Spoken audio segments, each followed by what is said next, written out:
Hi, everybody. It's week 25. I'm Jeff, and honestly, I'm excited about what we're building together. We're on this quest to create generally accepted principles for our industry, and it's going slowly, but it's getting better. And I threw a stake into the ground with all these sessions, and now we're all figuring it out together. So this week, illustrations, what are they? So here's the thing about illustrations. They're basically the company's dating profile, right? Everything looks amazing, carefully crafted by marketing teams, and that's fine. But wouldn't it be cool if we just acknowledged this up front with clients? Hey, this is their best foot forward. Let me show you the full picture.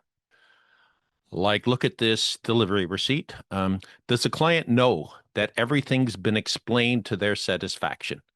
Most of us just get the signature. What if we actually made sure they understood what they're signing?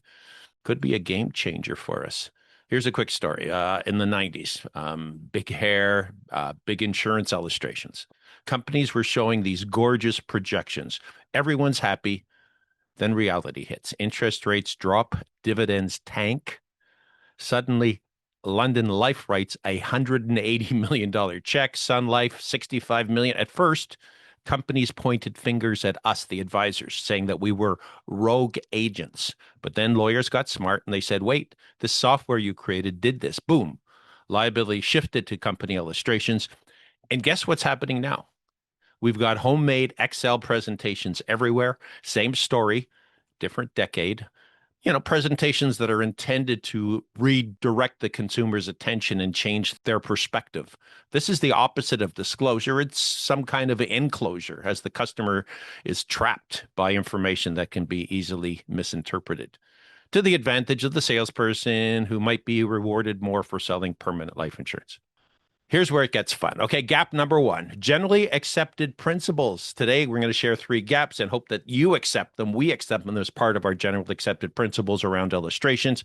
It's like giving the client the steering wheel under this first one because we're going to say that assumptions should be variable. Want to see pessimistic interest rates? Click here. Suddenly, you're the advisor with the cool tools. So here's what it looks like in one example I pulled out to share with you. It's a male 66. I'm comparing par to non-par. It's a typical kind of comparison, but at age 66, the results are remarkable. But what we have are six variables. And if you look at the variables, one of the variables is, assume the par product earns current dividend rate plus 2%. Now, I haven't used that. It's the nuclear option, and I haven't shown it to anybody. But it's interesting that we have an expectation that will show all the options to the client so they can make an informed decision.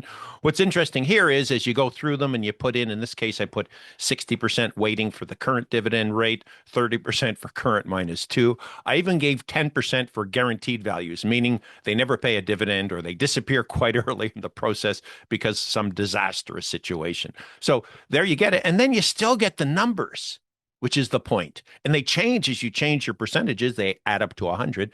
But what I found was that par is looking amazing at the older ages. If you're healthy and you get insurance at 66, I think this is, one of the great deals out there. More on that later. Gap number two, what does it cost? Don't you think this is important to strip away all the noise and just show what protection costs?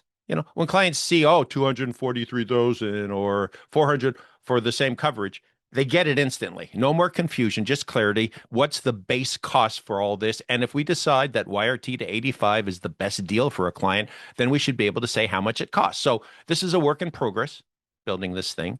And what we have on the sheet is everything I think you're supposed to have. If everything is working, we need total deposits, which we can calculate, present value of deposits, and we can make the rate variable, and then have interest rates in terms of product performance variable. So you get these different amounts. This is what we would recommend as the cost of insurance. And what you can see is if you do the correct or the mathematically valid approach, you'll see that the cost is around 200,000. So that's the answer. How much does it cost for a 43-year-old for $1 million of life insurance coverage? The correct answer is $200,000. If you want to put in more and add additional features like cash values or indexing, we can talk about it. That's the cost. And I wonder, is it GAP? Is it gap worthy? Is this one of our generally accepted principles? Or if you don't like it, how would you approach a YRT cost? What does it cost now that you're saying YRT is your recommended product on a level basis to age 85? What would you say is the correct answer? If the client says, well, what does it cost? We're saying 200,000 around. And here's gap number 3, generally accepted principle question. What's the minimum? And, everyone, it's kind of weird that we're asking somebody what the minimum is, but I think there is a minimum and I think we're missing it. We got to start with the baseline.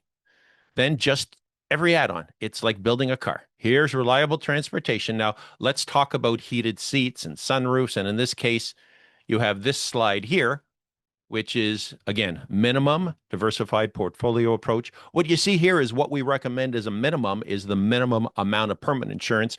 At the younger ages, we combine 50-50 between the equity-like and the bond-like components because we don't want to put too much risk into the program. And we believe that we can't really choose one over the other for a young person. So we split it 50% allocation to each. And if they decide to do something different, that's fine. We have started with a diversified portfolio, which is the optimal approach that we can come up with as a group. We agree, diversify. You don't know what's going to happen over the next 40 years. We'll do our best. We rank the products, we weight the products, and then if they just want to do that, that's fine. We're not going to make a big deal and we'll talk about it. But let's start with the minimum. And again, the ethical issue is you should have some permanent. It's cheaper when you're younger, hopefully. And you should have some permanent insurance because pay for your own funeral, clean up your estate. So we suggest the minimum. It's more of an ethical argument. We understand the income replacement in the first column, but what about that second and third column? What about having something there for funeral and probate? Anyways, that's it. I think we're on to something here. When we use these tools, clients are going to notice.